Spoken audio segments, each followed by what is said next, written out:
नमस्कार मित्रो, माझ्या कायदेभान या लीगल चॅनलवर तुमचं स्वागत आहे। तर आजच्या व्हिडिओचा विषय आहे की कुळाने समजा एखाद्या जमिनीचा ताबा सोडून दिला तर त्या जमिनीचा ताबा जमिनीचा मूळ मालक परत घेऊ शकतो का, त्या संदर्भाने काय तरतूद आहे आणि काय जजमेंट आहे आपण आजच्या व्हिडिओमध्ये बघूया। तर प्रॅक्टिस करताना मी बऱ्याच ठिकाणी हे बघितलं आहे की एखाद्या कुळाचं कृषक दिनी म्हणजेच 1 एप्रिल 1957 या रोजी त्याचं अमुक एका सातबाऱ्यावर कूळ म्हणून नाव दिसते आहे, पण काही कारणामुळे त्यांनी त्या जमिनीचा ताबा सोडून दिला। कुठल्याही कारणामुळे सोडलं असेल, त्याच्याकडे एखादी दुसरी जमीन असेल किंवा 2-3 ठिकाणी तो कसत असेल, ही जमीन कसता येत नसेल म्हणून त्यांनी सोडली असेल, कुठलंही कारण आहे, किंवा जमीन मालकाने त्याला प्रेशराईज केलं म्हणूनही ताबा सोडलं असेल, पण नुसता ताबाच सोडलेला आहे, कागदोपत्री त्या ताब्या सोडण्याची प्रक्रिया म्हणजे सेक्शन 15च्या अंतर्गत जी प्रक्रिया करायला पाहिजे ताबा सोडण्यासाठी ती प्रक्रिया झालेली नाही, ताबा सोडलाय।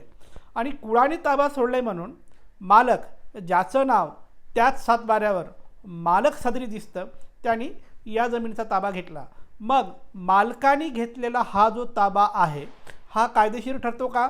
अजिबात नाही ठरत। कुळाने तर ताबा सोडलाय, हो सोडलाय, मालकाचं सातबाऱ्यावर मालक म्हणून नाव आहे, हो आहे, त्यामुळे मालकाने त्याचा ताबा घेतला आहे, मग हा ताबा बेकायदेशीर का ठरतो? कारण कुळ कायदा म्हणतो की जर मालकाने ताबा घ्यायचा असेल तर सेक्शन 15ची जी काही तरतूद आहे त्याचे सगळे कंप्लायन्सेस करून ताबा घ्यायचा असतो। कुळाने ताबा सोडला म्हणून मालकाने जर ताबा घेतला तर हा असा ताबा चालत नाही। त्याचबरोबर अशीही तरतूद आहे की कुळाने जर कुळाच्या जमिनीचा ताबा जर सोडला असेल तर तो फक्त कलम 15 अन्वये सोडून चालणार नाही, तर कलम 32 याच्या तरतुदीनुसार जिल्हाधिकाऱ्यांनी त्या कुळाच्या जमिनीची विल्हेवाट लावायची असते।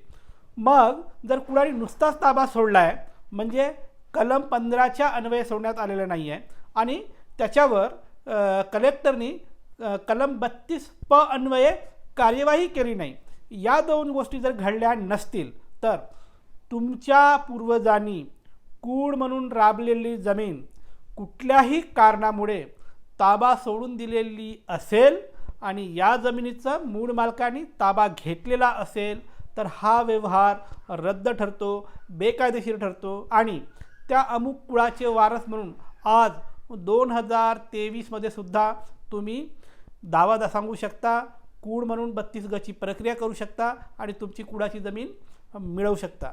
थोडक्यात काय, जर तुमचे वडील, तुमचे आजोबा, तुमचे पूर्वज एखाद्या जमिनीत कूळ म्हणून राबत होते पण त्यांनी घरमालकाच्या प्रेशरमुळे किंवा जमीन मालकाच्या प्रेशरमुळे कुळाची जमीन सोडून दिली, त्याचा ताबा सोडून दिला आणि मूळ मालकाने ताबा घेतला, असं घडलं असेल तर हा जो काही मालकाचा ताबा आहे, मालकाने घेतलेला ताबा आहे, तो बेकायदेशीर ठरतो आणि कुळाचे वारस म्हणून आज तुम्ही त्या जमिनीवर मालकी हक्क सांगू शकता, ताबा मिळवू शकता, ती जमीन परत घेऊ शकता।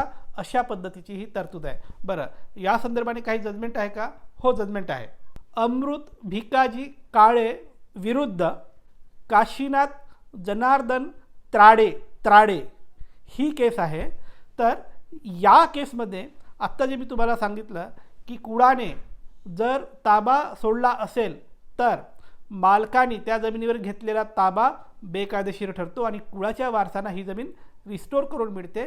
या संदर्भाने सखोल विवेचनाला आहे आणि ऑनरेबल कोर्टाने अशा पद्धतीचा निकाल दिला आहे। तर मित्रो, ही होती माहिती की तुमचे पूर्वज कूळ होते आणि त्यांनी जर ताबा सोडला होता आणि तो ताबा जर जमीन मालकाने घेतला असेल तर त्या संदर्भाने तुमच्या हिताची, तुमच्या बाजूने जाणारी कायदेशीर काय तरतूद आहे आणि काय जजमेंट आहे, या संदर्भाने ही होती माहिती। मित्रो, तुमच्यासाठी असंच मी कायद्याशी संबंधित वेगवेगळे व्हिडिओ आणत राहीन। कायद्याचं ज्ञान वाढवण्यासाठी माझं लीगल चॅनल कायदेभान पाहत राहा आणि हो, ज्यांना कायदेशीर सल्ला हवा आहे ते मला संपर्क करू शकतात। माझा नंबर तुमच्या स्क्रीनवर दिसतोय, पण संपर्क म्हणजे थेट फोन करायचा नाही, अजिबात फोन करायचा नाही, हाय हॅलोचे मेसेज तर अजिबात टाकायचे नाही। व्हॉट्सअपवर जा, तुमचं नाव, गाव, जिल्हा आणि केसची माहिती लिहा, व्हॉट्सअपवर मेसेज टाका। तुमच्या केसमध्ये जर मेरिट असेल तर आम्ही तुम्हाला संपर्क करू, कायदेशीर सल्ला देऊ, मेरिट नसेल तर आम्ही संपर्क करणार नाही। बाय।